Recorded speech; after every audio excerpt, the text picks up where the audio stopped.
Welcome. Welcome, namaste. I'm Ray Crist, and with me I have Dr. Sarah Shulman. I'm happy to be interviewing Sarah, as the Jaguar Path is a training in a school of yoga, shamanism, martial arts, teaching these real ancient arts as ways to optimize one state of being so we can be more functional, be more engaged in the modern world. So Sarah, I would love to hear how you've initiated and established the Resiliency Project, and that I know is now moving and is helping a lot of people in the United States and throughout the world. Well, so yes, thank you, Ray. Thank you for having me on this. I am so honored to be able to support your work, because it really, I feel it was your work that helped me get to where I am today. So, you know, I think I would start by just telling this story, because I think it really reflects what, you know, how I was able to use your work in my life. And so I'm a physician who for 20 years has worked in the neonatal intensive care unit at one of the premier hospitals of Boston, Brigham and Women's Hospital.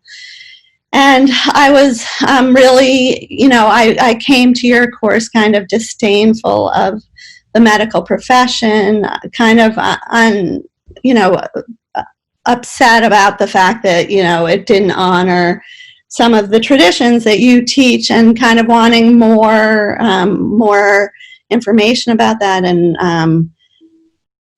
feeling a real calling that the medical establishment could be using a lot of these different indigenous population techniques, or, you know, or the ancient Asian, you know, we could be collaborating in a better way. And so I actually was skeptical about coming to your course. I had a friend who kept pushing and pushing me, and, you know, I take those signs and I'm like, okay, fine, I will finally come to the course, which was you know, the Jaguar Path, which is a 9-month course.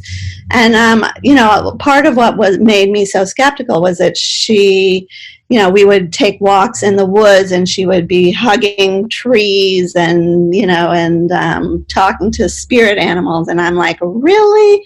You know, having come from the traditional training that I have come from, the medical degree, like, none of that I had not been exposed to any of that. So she thankfully got me interested enough to show up to your class, and every time I would come, it was you know, what I understood was that I was just so closed from my medical training that I was, you know, all the fear and the pain that I've, you know, the dying babies that I was dealing with, and the, you know, that never was talked about and never really processed. And so when I would get to your course, I would just be so closed. And I remember, you know, you teaching this, one of the techniques you teach is a journey, and you would take us into these journeys, and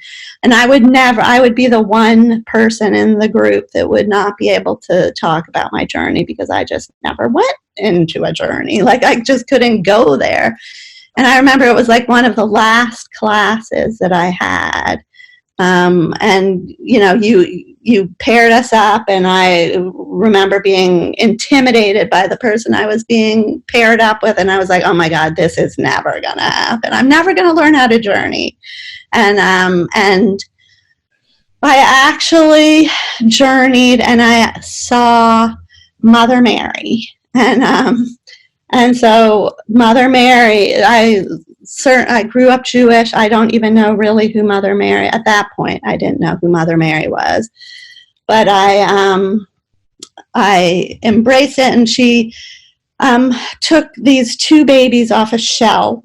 And then I think we had a break, and I think we went back to a second journey, and it was Mother Mary again. And so she handed me the 2 babies, but the second time she handed me this little intricate wooden carved box that had a votive candle and a mending scissors and a mending needle and thread. And I, for the viewers, they might not get it, but what I got so profoundly was that I was supposed to stay in the neonatal intensive care unit, and then I was supposed to start introducing this stuff in the hospital. And it was like this download of like, okay, I know what I'm doing. I know what my purpose is. I now know. And I, 6 months later, I was in a lot of consternation with my job. They were passing me into all these different jobs. I had become the director of the birth and transition team, which took, all the residents into every delivery that went through the, NICU, and I was being called into the office, and I was like, okay, what next? Like, because I had been going from job to job to job. And so I decided to stay up that night and write a proposal for the Resiliency Project. And so, and basically what the Resiliency Project has been for the past, 4 years has been caring for the caregiver, having these sessions, these, Reiki, and, and it's been profound. It's teaching people about spirit animals and essential oils, and, just kind of, moving the work forward in a very conservative surrounding. And people have just been so thankful about it. A lot of meditation, giving people an opportunity for 15 minutes out of their day to connect, so beautiful. I'm very thankful to you for that, for setting me on my path. I'm thankful to you, Sarah. So telling me a little bit more about the Resiliency Project. In other words, you're in through the Resiliency Project. I know you invited me for an interview, and I was really so happy to be there. You interview different people that are teachers or healers of alternative medicine. Is that correct? Right. Well, so we were, before COVID, we were I had 16 volunteers. I had orthobionomist Reiki providers who would, hands-on the staff of 4 different departments in the hospital: labor and delivery, the neonatal intensive care unit, postpartum, and then nights. And so we would offer these services. People could sign up for a 15-minute session. We had something called the Beamer, which is a mat you lie on that recruits your microcirculation. And then COVID hit, and we've had to go remote. And so trying to figure out how we could make this work in a setting where we weren't allowed to be on premises because they don't want the virus to spread. So during that time is when I decided to start, really introducing people to alternative practices and, all the amazing gifts of the alternative practices that have been here for ancient years that could teach us so much. And so I was so thankful to be interviewing you at that time. So that's what we've been doing so far. We've been offering meditations. We have a Facebook page that we have been posting a lot of information about how to, I think my mission in this world is to introduce people to these techniques that can empower them, which is really, I think probably a lot of what your mission is too. Absolutely, absolutely. And what I really love about what you specifically are doing, Sarah, is that I too am aboard that I do not say, oh, we should only use alternative medicine or only use Western medicine.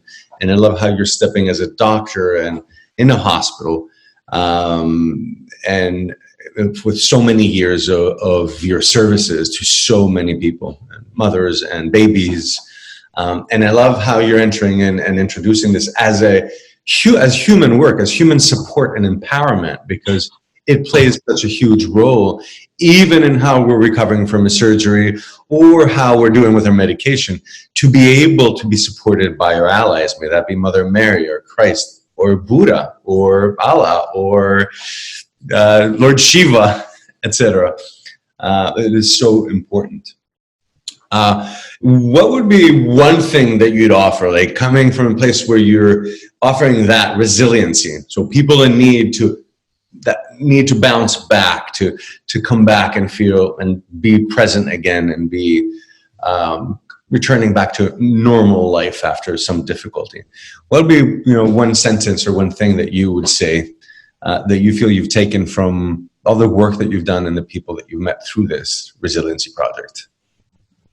Well, I mean, I think when, we are so far from, with all the 24/7 connectivity that we have now and the constant, like, go, go, go, it's really hard to focus on ourselves and connect. And so I think any technique that works for you to help you connect to yourself in these times is like the most important thing right now. It's like, for me, it's meditation or walks in nature or, a good nutrition. And then also through the Jaguar Path, you learn so many, amazing tools that you can use to help you go there, go into, whether it's a sand painting or a journey or, to really, really connect to and have the strength and courage to understand that we all have very important intuition that guides everything in our lives. Beautiful, beautiful. Sarah, thank you. It's been an honor to have you as a physician at our shamanic training, and to allow for these worlds to bridge. I am happy and honored that you've been with us, and I'm wishing you the best of luck with everything that you're continuing to do with the Resiliency Project, and of course everything you do, all that beautiful, amazing help that you give to mothers, to newborn babies, etc., through the hospital. It's been an honor. Ray. Thank you. So good to see you. Namaste. Good to see you. Have a wonderful day. You too. Thank you all for watching Interviews with me, Ray Crist, from the Jaguar Path, bringing together interviews of people that have direct contact with helping others rise, with helping others heal, with helping others awaken. Namaste to all. Thank you for watching.